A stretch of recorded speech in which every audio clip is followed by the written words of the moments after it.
30 million years ago, a monster roamed the landscape.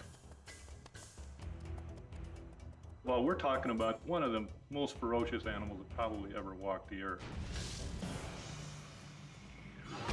This was the biggest beast to live in North America since the dinosaurs. Look at the size of that skull. Look at all those teeth in there. There is no animal like this anywhere. See, if this thing's biting over the front. But this creature's true character has baffled the world's best paleontologists. It might look like a pig, but it's more vicious than a grizzly bear. One thing is for sure, this beast was so frightening, some call it the pig from hell.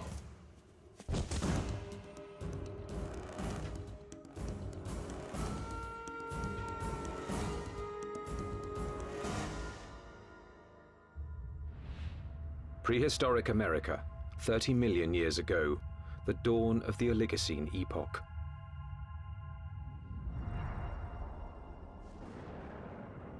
The Earth was cooling, and as temperatures dropped, the landscape began to change. In what would someday be Nebraska, Wyoming, and South Dakota, tropical forests gave way to a radically different environment. As forests disappeared, animals had to adapt to a dangerous new world of wide open spaces with nowhere to hide. A world where there was only one way to survive: run for your life. Camels become adapted for open country, horses become adapted for open country, and you have to be able to escape your predators by being fast runners. As prey animals became harder to catch, predators also had to change.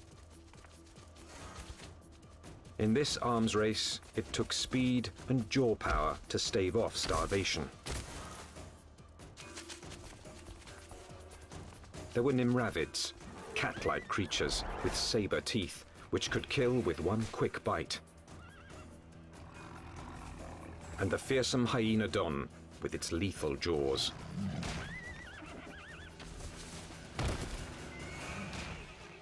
There was another animal stalking these deadly grasslands. Scientists call it the entelodont. More than a meter at the shoulder, weighing in at 270 kilos, entelodont was the Oligocene's #1 menace. Entelodonts, I mean, they were really bad-looking animals that only a mother could love. And if you were another animal on the landscape, and you saw one of these things, I think you'd go in the opposite direction. Paleontologists have always looked at the entelodont's sheer power with reverence. But its behavior is one of evolution's most puzzling enigmas. Was it a pure hunter? Or did it use its battle tank body simply to protect itself from other predators? Between the biting and the chewing, you wanted to stay away from the business end of this animal.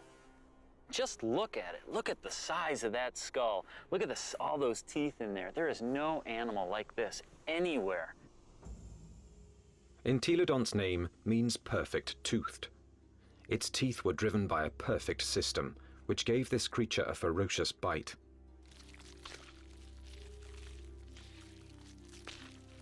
Its jaw power came from two massive cheekbones that leveraged the muscles and supercharged them, driving the deadliest jaws of its time.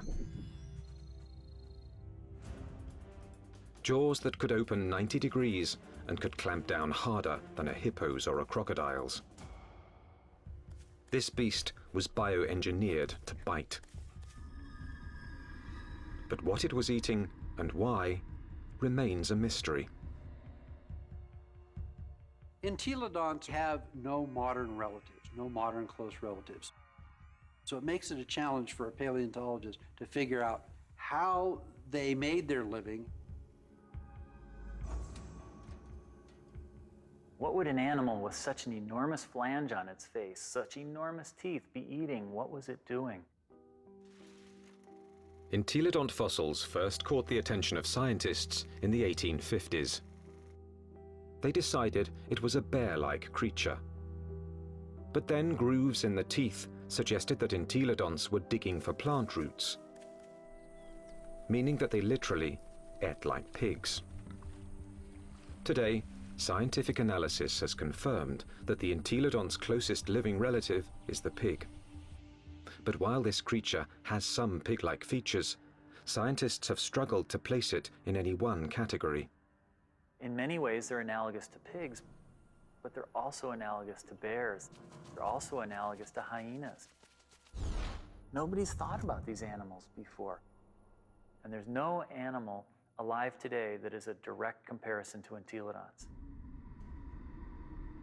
The lifestyle of entelodonts has provided paleontologists with difficult questions. A new generation of scientists is looking at the entelodont to determine why this plant-eating animal had teeth like a carnivore. Entelodont jaws held 4 different kinds of teeth: canines, incisors, premolars, and molars at the back. The back molars were ideal for grinding vegetation, but it's hard to imagine that the entelodonts would have needed such lethal canines and incisors just to grab plants. Then, in 1993, a discovery suggested that entelodonts were chewing on much more than plant roots. We've got a set of vertebrae here. You can see the neural spines are evident. For over 15 years, this quarry site in the Badlands of South Dakota provided paleontologists with a multitude of fossils from the animals that shared entelodont's world. There it is. First time out in 33 million years, huh? 30 million years ago, this place was a watering hole crowded with rhinos, camels, and early horses.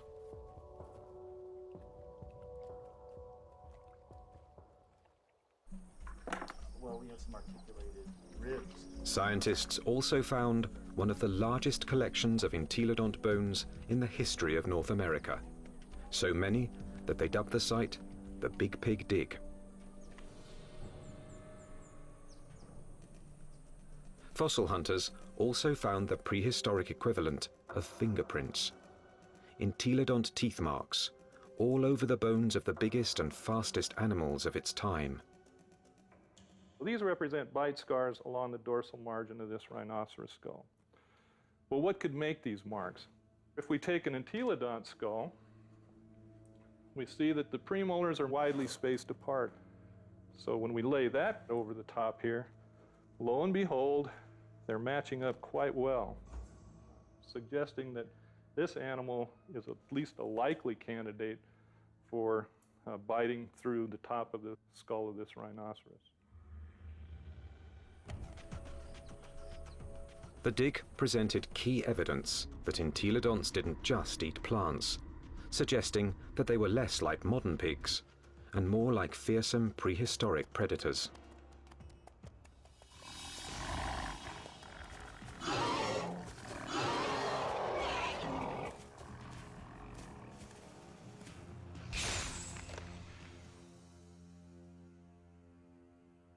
If we look at the front of the mouth of an entelodont, it's got a very strong bite that's interlocking. The teeth come together like that. The tips of the teeth don't touch each other, so it's not really specialized for cropping vegetation. In addition to interlocking, the front teeth angled slightly forward, giving entelodonts the ability to grab and nip, something plant eaters don't need, but meat eaters do.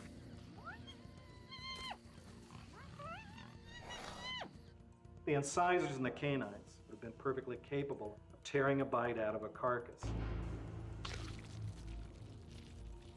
But dentition isn't the only reason paleontologists believe the entelodont was a dedicated carnivore.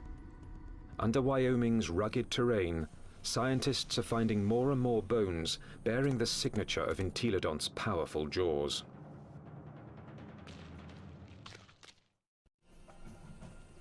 Across the Great Plains of North America, scientists are investigating a prehistoric pig.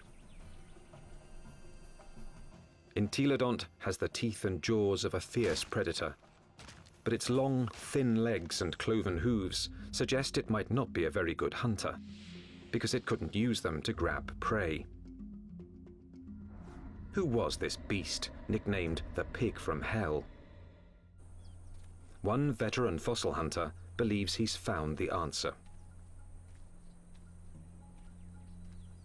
I look at him as an attack predator, that he was top-of-the-line predator, just like the lion is today in Africa, and just like T-Rex was in the late Cretaceous. Paleontologist Kent Sundell has great respect for this creature's power to kill. At Wyoming's White River Formation, he's found what he thinks is ultimate proof of its hunting prowess.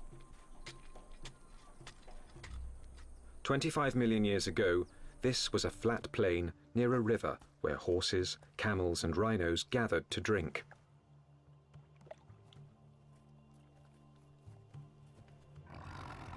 Fierce carnivores, such as hyenodons and saber-toothed cats, were also drawn here. It was the perfect spot to ambush and kill the unwary prey animals. In 1998, Dr. Sundell found the mangled skeletons of 7 miniature camels jumbled together. All the bones had been gnawed, and 6 were missing their hind quarters. In theory, they could have been the victims of several predators, like the hyenodon or early saber-toothed cats. But when Dr. Sundell matched up the teeth from White River's meat-eaters with the bite marks on the camel's bones, only one fitted.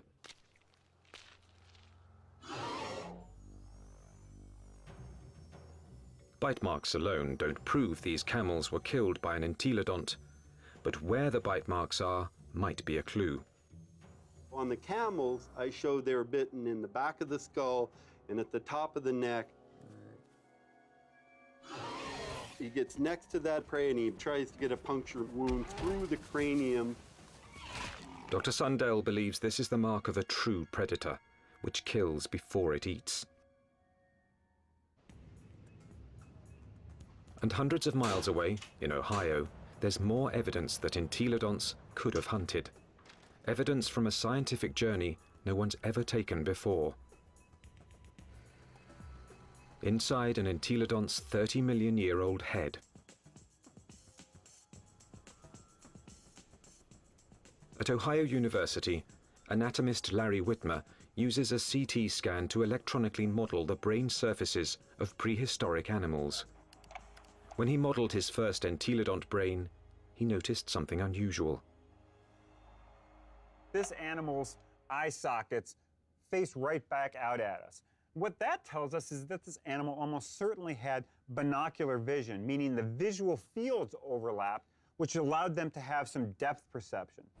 Larry Whitmer believes entelodont's eyes help to identify it as a predator. There's a decent chance that this animal has binocular vision as a predatory adaptation, to actually spot prey and actually judge their distances, which you might actually expect an ambush predator to have. So it could actually jump at the right speed and the right distance in order to capture its prey.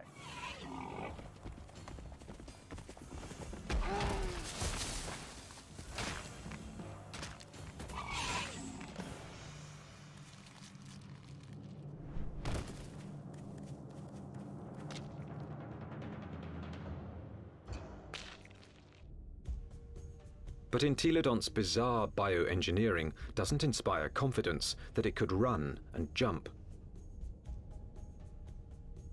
Its body bones are light compared with its massive skull.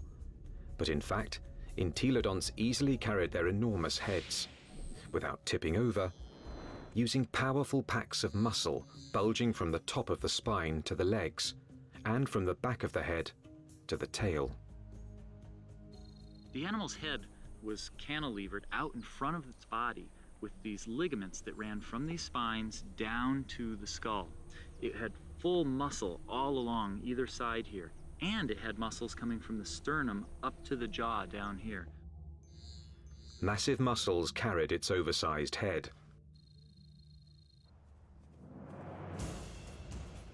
But to bring down a camel, it would also have to run fast. And that's when the entelodont's agile, lightweight body may have paid off. There's just one problem. When a predator catches its prey, it relies on its claws to grab it and bring it down.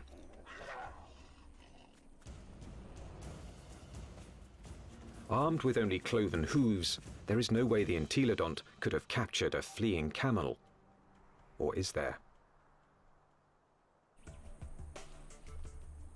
It must have been doing something right, because there's compelling evidence that plenty of large mammals ended up as an entelodont's lunch. Well, it looks like there's a lot of bones coming out along here, and right here we have a really large limb bone. And we found evidence that entelodonts have bitten into all sorts of bones, including rhinoceros bones. They've been biting into camels. We found evidence that they were biting into the long bones of rhinos. The bite marks that we see are these two. This would be... Kent Sundell believes White River's camel skulls reveal how a cloven-hooved predator captured its prey. He runs up, he gets next to that other prey, and he tries to get a punctured wound through the cranium or into the very back of the neck. And then the long snouts that I move around. Entelodont expert Scott Foss disagrees with Kent Sundell's scenario. Where I can get close enough to. I doubt an entelodont used its teeth in order to capture other prey. It probably used its larger bulk and ability to accelerate to just run into the animal and knock it over.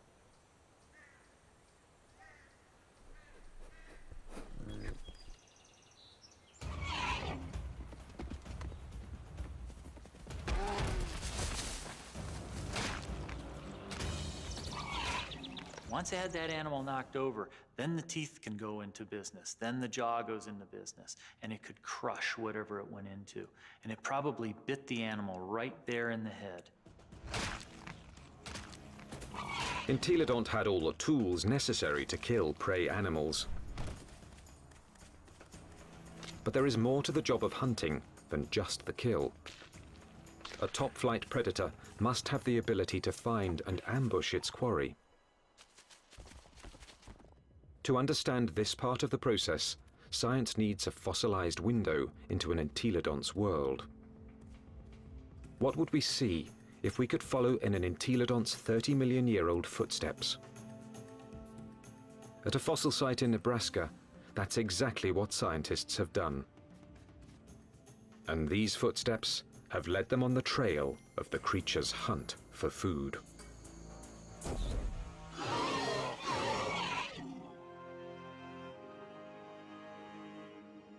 Northwest Nebraska, home to Toadstool Geologic Park, one of America's more remote tourist destinations, and a treasure trove for anyone fascinated by life's ancient past.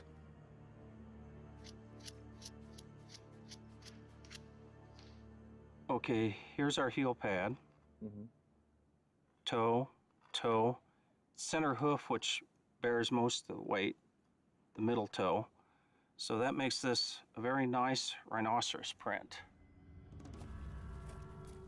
30 million years ago, these solid rocks were muddy stream banks, where migrating animals left their footprints, still preserved in Toadstool's rocks.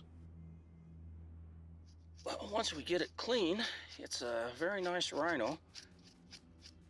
Weigh in anywhere around 500, 600, 700 pounds.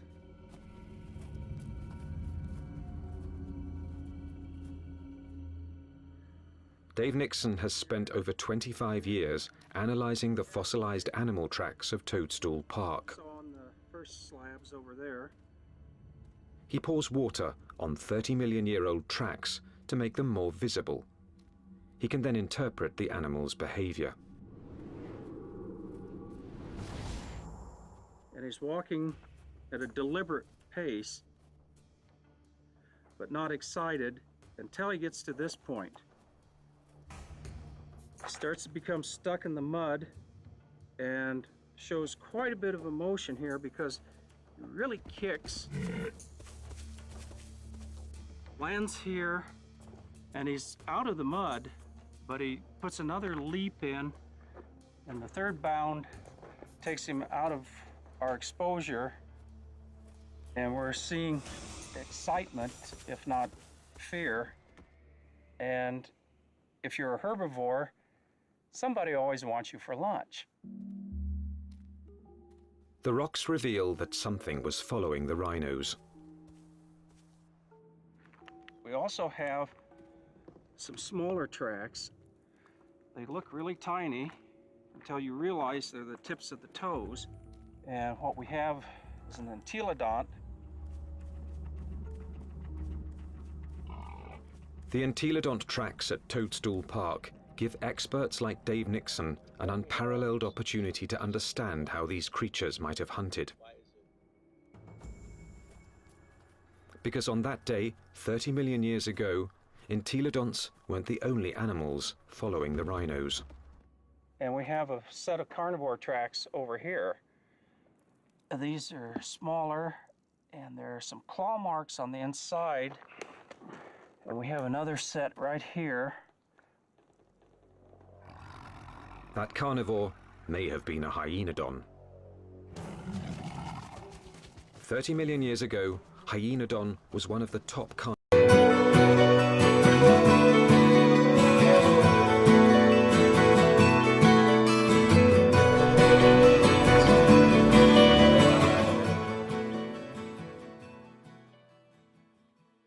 in North America.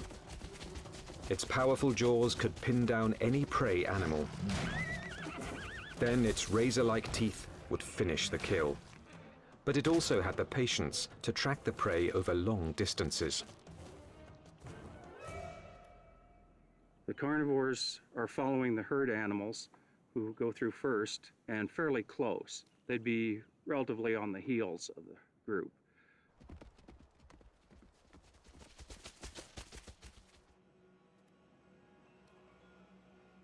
Mysteriously, the tracks also reveal that the entelodonts were letting the competition get closer to the prey.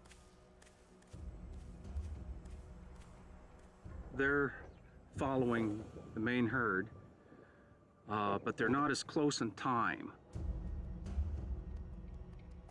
Why would a hungry entelodont on the trail of a meal allow another predator to rush in for the kill? The answer may lie in the most puzzling evidence of all. What's interesting, the rhinos are going that way, and the entelodonts are running at about a 45-degree angle to the rhino trail. Zigzagging seems a strange path to take if the hyenodon was closing in on the prey. But some experts believe entelodonts might have had a very good reason to zigzag. A reason revealed by a CAT scan. When anatomist Larry Whitmer modeled the surface of an entelodont's brain, one exceptionally large nerve cluster got his attention. The size of these things right here, and what these are nerves that are actually bringing sensory information in from the snout. This was no bloodhound, but it still had a very respectable sense of smell, and this smelling apparatus here certainly would have been well adapted to pick up the smell of a carcass. And that could explain why the Toadstool Park entelodont zigzagged while following the rhinos and hyenodon. Zigzagging could have helped its nose track the smell of a kill. It's searching. If, say, something's here or here, as you go around it, as the wind brought the scent to you, you'd be able to basically triangulate in and go find it. So if the wind's from this direction, and you're upwind, you'd miss it, but as you came this way, you'd be downwind and catch it, and you could double back.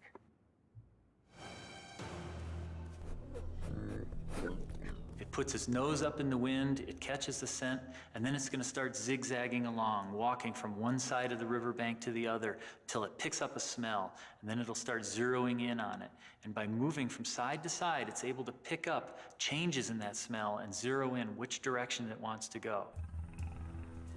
How do we know this behavior? Because animals with good smell do that today. Modern predator behavior could provide crucial clues as to how the entelodont lived. There's no doubt that this 30-million-year-old battle tank was built to kill, but it may have let others do the killing and then moved in to take possession. One of the strategies we often see that takes place is where one animal will chase another one off of a carcass. We see this at Yellowstone National Park, where wolves will bring down an elk and a grizzly bear will chase off the wolves because it's bigger, it's nastier. This might have happened to the hyenodon at Toadstool Park.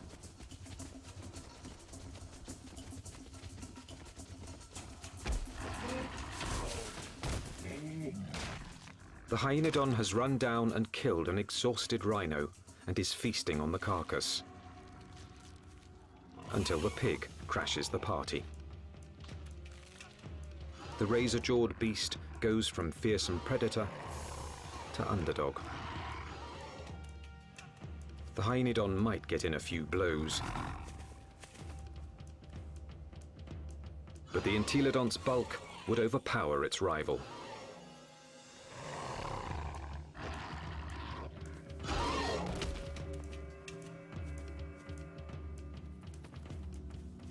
Entelodont had the tools to take any carcass it wanted. I can't think of any other carnivore that might stand up to it. Some experts argue that this is the true secret of the creature's success. An entelodont could hunt, but it didn't need to be a full-time predator.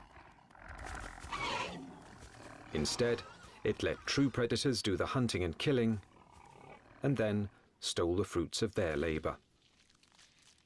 Stealing food from a hyenodont, even if it meant getting into a battle with a hyenodont, would probably take a lot less energy than having to hunt for food and kill food on its own. If scavenging was its lifestyle, the entelodont's complex bioengineering doesn't look so strange. Entelodont had the eyes of a hunter, the nose of a scavenger, the front teeth of a meat-eating carnivore, and the back teeth of a plant-eating herbivore.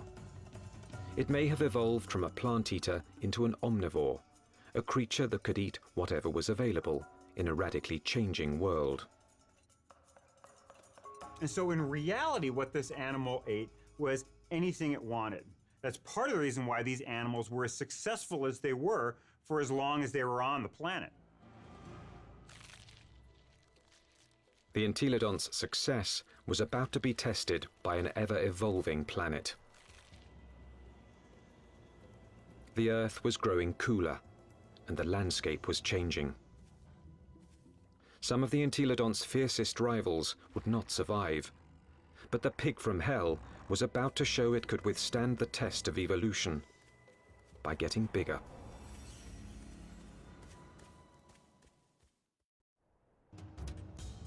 "25 million years ago, entelodont reigned supreme. It roamed the North American Badlands, eating everything, fearing nothing, taking any food it wanted." Well, we're talking about the biggest, meanest animal that ever walked the Badlands, and was one of the most ferocious animals that probably ever walked the earth.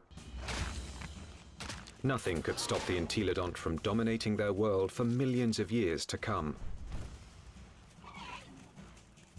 Nothing, that is, except planet Earth. 25 million years ago, the time known as the Miocene began. The Earth grew even colder, and once again, North America began to change. The trend towards drying, a more arid environment continued, and you see woodlands become less frequent, become more scattered, spotty, confined along rivers. So you're talking about an open grassland environment very similar to what we think of the Great Plains today.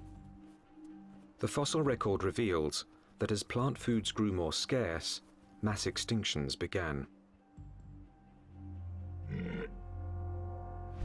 Survival depended on traveling long distances to find something to eat.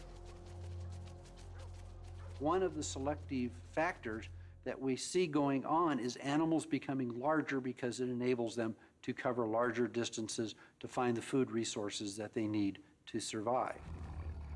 And that meant that predators were confronted by a life or death problem.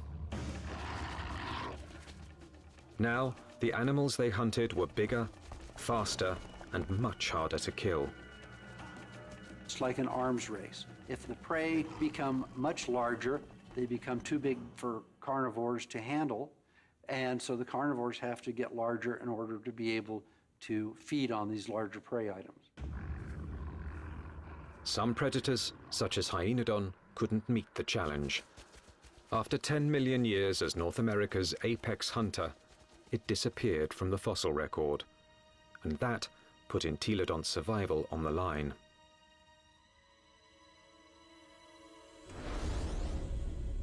When the predator is gone, the scavenger is now in danger. The scavenger now needs to adjust its lifestyle. And if the scavenger isn't very flexible, it's going to have a difficult time.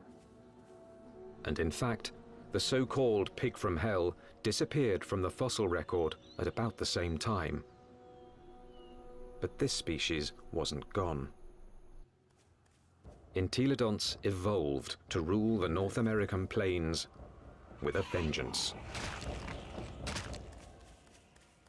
This pig hadn't become extinct, it had supersized. This new version stood over 2 meters tall and was 4 to 5 times the size of its predecessor. It still had a battle tank body and a sprinter's legs. Its skull and jaws were now even more massive and more intimidating. It was bigger than a modern bison.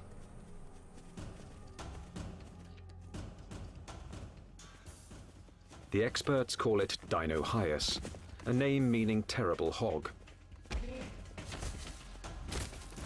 Terrible enough to earn a nickname of its own, the Terminator pig.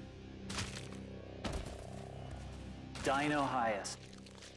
This is the monster of monsters. This is the beast of beasts. The skull alone is almost 1 meter long. This thing could bite through anything. The canines are this big around. They're just an enormous animal. And what is it doing? The answer lies at Agate Springs, Nebraska, one of the few places in North America where Dinosaurus fossils are found. 24 million years ago, this place was a watering hole, an oasis in the arid sea of grass.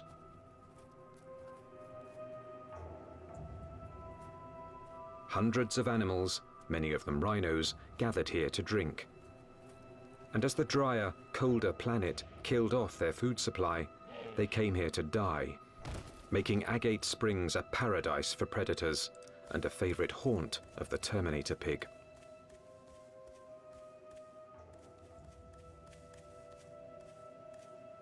This thing was eating the big animals. We think that this guy was specializing on the large rhinos that lived at the time, on the calicotheres that lived here at Agate Springs. This is a limb bone from a calicothere, and in it we have a bunch of bite marks made by either a predator or a scavenger. The Entelodont premolar, one of the teeth you find just behind the canine, appears to match these holes very well. When its crushing jaws bit into some of the Miocene's biggest mammals, Dinosaurus was chewing on more than meat.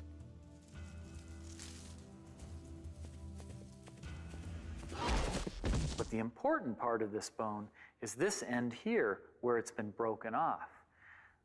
The animal bit through the bone, sheared it off, and then had access to the nutritious marrow that was inside.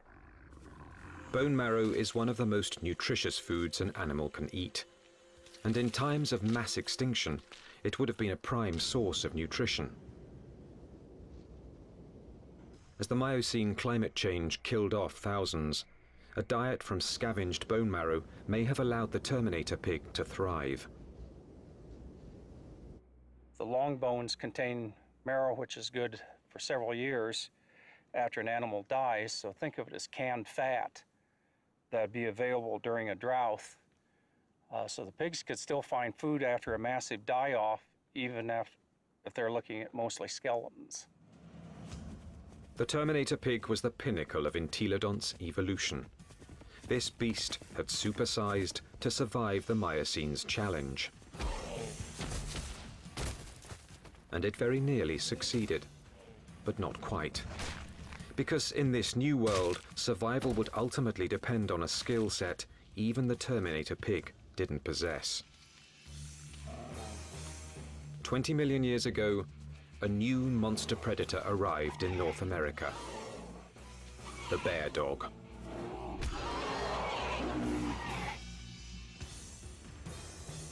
The Miocene epoch, 20 million years ago.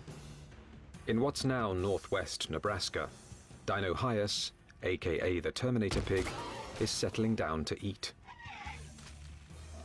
The chances are good that its meal will be interrupted.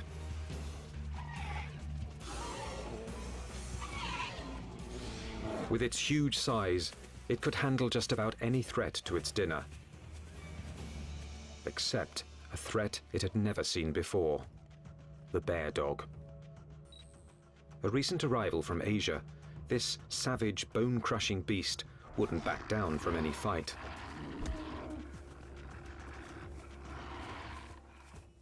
The bear dog migrated from its homeland in China and Mongolia across the Bering Strait to North America about 23 million years ago.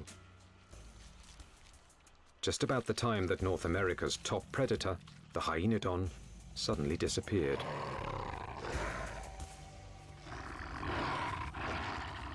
Scientists suspect that it wasn't a coincidence.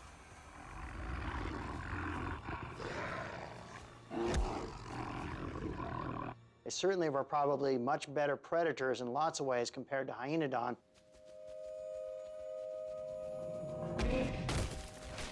And so it's a reasonable expectation that they probably drove the last of hyenodon to extinction in North America. With hyenodons gone from North America, the bear dogs faced off with their only remaining competition: the Terminator pig. Dinosaurus relied on its massive size and killing jaws, two advantages its ancestors had once deployed against hyenodon.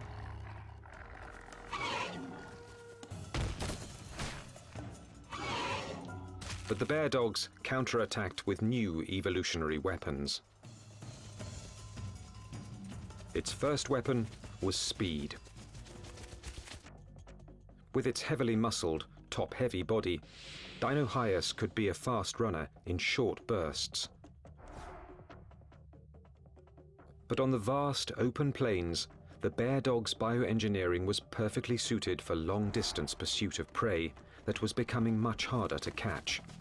So when you look at the skeleton of this animal, it's a much more sophisticated, much faster running animal. We see longer legs in the horses, longer legs in the camels. So if it came to running down prey items, this animal would have had an advantage. Its next weapon was its teeth. Entelodonts ate well because their jaws and teeth could tear flesh and crush bone to extract its highly nutritious marrow. But bear dogs could do these things just as well. In fact, even better.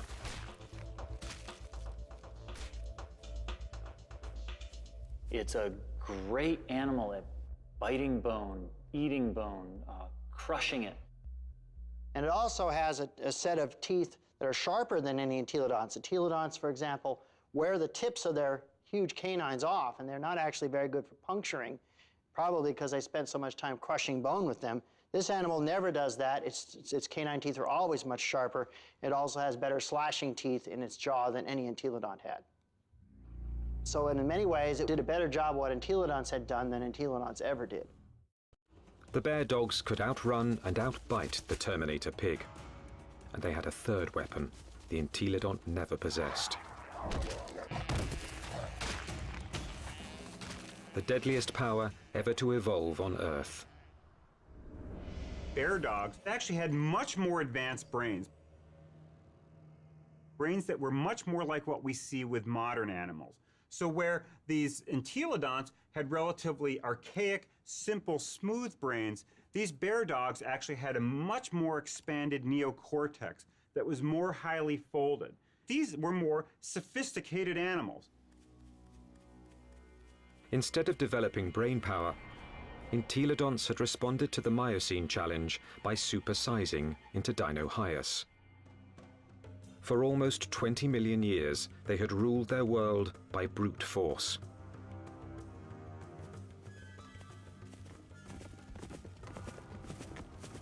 But no more. From now on, brains, not brawn, would decide who won and who lost nature's battle to survive. The mammalian world was fully caught up in this neural arms race. That arms race was starting to take place, and these entelodonts apparently weren't taking part in that. That may have actually put these animals at something of a disadvantage. This was an animal that almost certainly was driven mostly by instinct, with fairly predictable, stereotyped responses. This was not a clever animal. In combat, Dinosaurs would have been bigger and stronger, but brain power could have given bear dogs the decisive advantage. Today, intelligent predators like wolves make up for their smaller size by hunting in packs to execute a creative plan of attack. Bear dogs might have followed the same strategy against Dinosaurs. It's very difficult for Dinosaurs to compete with the bear dogs. With a pack of bear dogs, even a large Dinosaurus would have a difficult time chasing them away from a kill.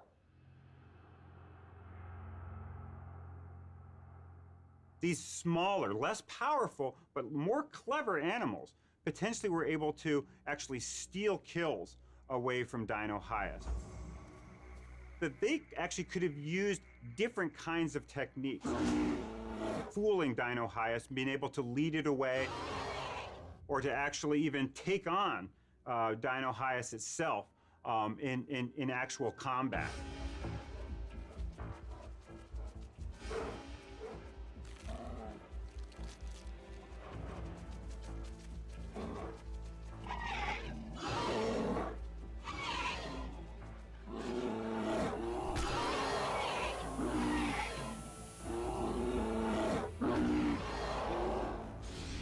And so this is a more advanced animal in terms of its teeth, in terms of its speed, in terms of its overall body size, and especially in terms of its intelligence. This thing has a much larger brain for its body size than does any entelodont. This animal had entelodonts beat in almost every way you can think of.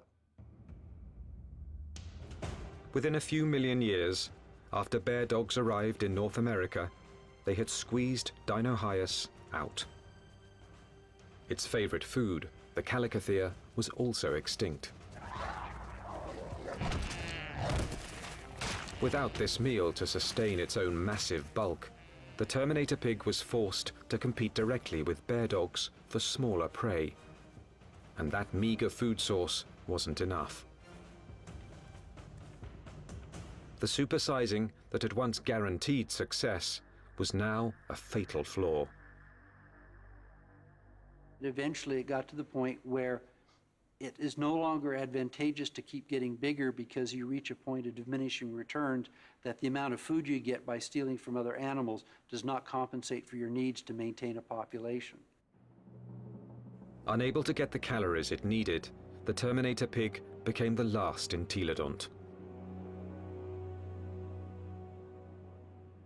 So if your prey goes extinct, you're likely to go extinct as well. Just getting large is not a good idea for the future.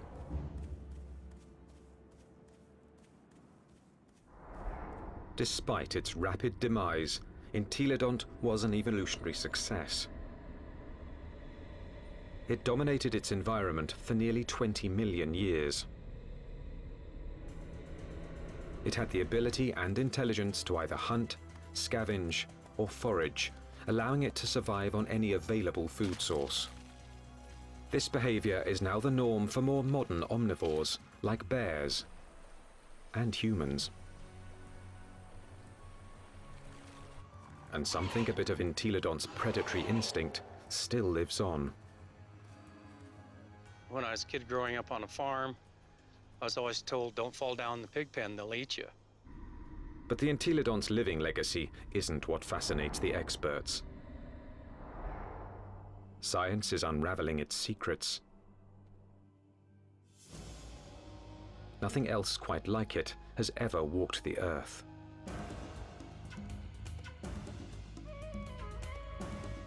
All we know is that this strangest of creatures, this toothy beast with an appetite for destruction,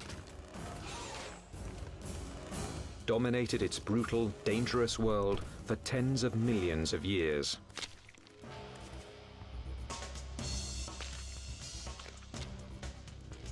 A powerful tribute to the entelodont, perhaps the most unusual and the most mysterious of all prehistoric predators.